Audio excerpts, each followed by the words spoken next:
Et salut tout le monde, c'est Regard9, j'espère que vous allez bien, moi comme d'habitude ça va super. Certains films, séries et livres nous racontent des histoires tellement décalées de la réalité qu'on pourrait se demander mais qu'est-ce que les auteurs ont dans le cerveau pour penser à ce genre de choses. Mais attention, il y a quand même des exceptions, il y a beaucoup d'auteurs qui ont imaginé des histoires et qu'on a traité de fous, mais avec l'avancée de la technologie et de la science, on s'est rendu compte qu'ils avaient deviné certaines choses qui allaient se passer. Et évidemment, je ne dis pas qu'ils ont prédit l'avenir ou quoi que ce soit, mais leur imagination s'est un petit peu rapprochée des inventions de notre époque actuelle.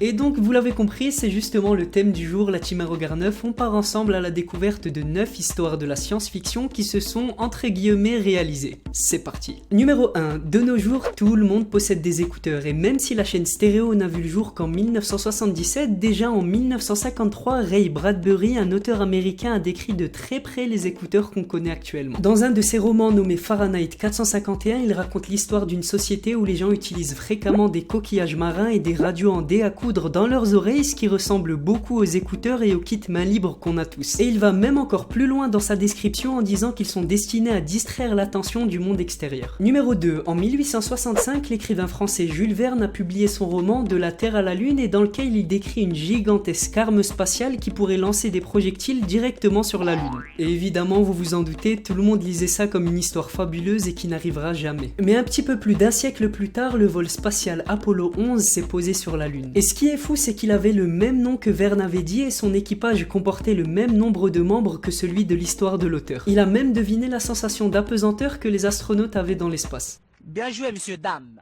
Numéro 3. En 1898, l'auteur Morgan Robertson publie un roman intitulé Le naufrage du Titan et qui raconte l'histoire d'un immense bateau qui ne peut soi-disant pas couler mais qui coule quand même après avoir percuté un énorme iceberg. Et je pense que vous avez reconnu l'histoire, 14 ans plus tard, un des plus grands bateaux de l'histoire, le Titanic, percute un iceberg et coule. Et ce qui est impressionnant, c'est que son naufrage a lieu dans à peu près les mêmes conditions que celles décrites par Morgan Robertson. Numéro 4. La bombe atomique est probablement l'une des inventions les plus diaboliques de toute l'histoire. Dans son roman La destruction libératrice, Herbert George Wells, un auteur anglais, raconte l'histoire de grenades à l'uranium à la puissance quasi infinie qu'il a justement appelée bombe atomique et qui détruirait de nombreuses vies dans le futur. Et bien bingo, 31 ans après la publication de son livre, une véritable bombe atomique est lancée dans le cadre du projet Manhattan avec pour cible la ville japonaise d'Hiroshima. Quant à la suite de l'histoire, vous la connaissez probablement. Numéro 5. Vous avez sûrement déjà entendu parler de la cryogénisation. Cette méthode consiste à congeler un être humain ou une créature vivante dans l'espoir de le réveiller des centaines d'années plus tard. C'est pas possible.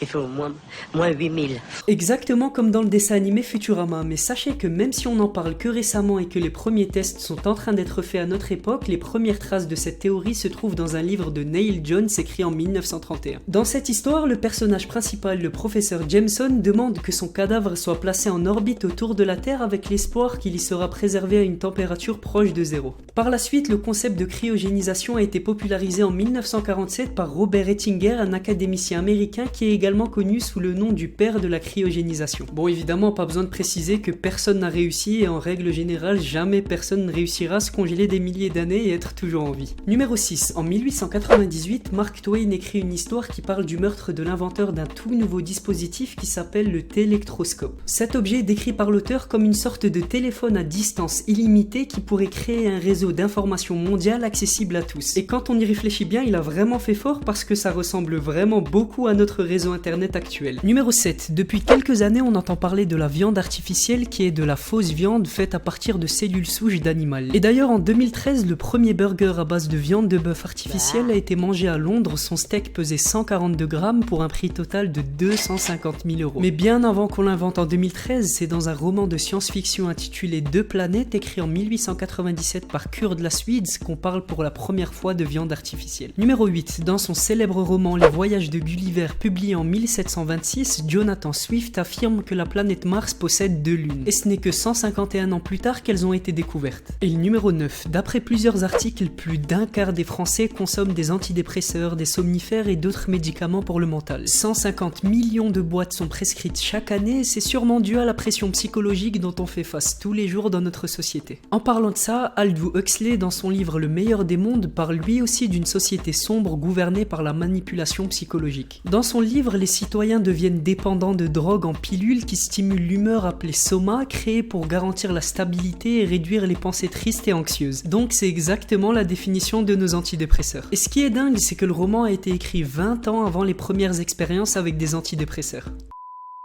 C'était tout pour moi la team Rogar9, j'espère comme d'habitude que cette vidéo vous a plu. Si c'est le cas, n'hésitez pas à vous abonner si c'est pas déjà fait et me lâcher un énorme pouce bleu, ça me ferait hyper plaisir. Sur ce, portez-vous bien, à la prochaine.